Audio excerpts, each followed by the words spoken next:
శ్రీమాత్రే నమః. స్కందమాత. స్కందమాత నవదుర్గల్లో 5వ అవతారం. స్కందమాత దుర్గాదేవి అవతారంలో 5వ అవతారం. కార్తికేయుని మరో పేరు స్కంద నుంచి అమ్మవారు పేరు వచ్చింది. ఈ నవరాత్రుల్లో 5వ రోజు ఆశ్వయుజ శుద్ధ పంచమి నాడు ఈ అమ్మవారిని పూజ చేస్తాం. ఈ తల్లి బంగారు రంగులో. పురాణాల ప్రకారం స్కందమాత సరసమైనది లేదా బంగారు రంగు కలిగి ఉన్నది. ఈ దేవత సింహం మీద కూర్చుని 4 చేతులు కలిగి ఉంటుంది. ఈ మాత తన 2 చేతుల్లో తామర మాలను తీసుకుని వస్తుంది. కార్తికేయుని ఆమె ఒడిలో కూర్చోబెట్టుకుని ఉంటుంది. మరో చేతిలో అభయ ముద్ర ఉంటుంది.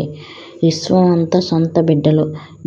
దేవి దుర్గాదేవి యొక్క స్కందమాత రూపంలో చాలా ముఖ్యమైనది. ఎందుకంటే ఈ రూపంలో ఈ దేవతను తల్లి రూపంలో దర్శిస్తాం. స్కందమాత రూపంలో ఉన్న దేవత ఈ విశ్వం మొత్తానికి తన సొంత బిడ్డలాగా చూసుకుంటుంది పురాణాలు చెప్పబడవు. ఓం స్కందమాతాయే నమః.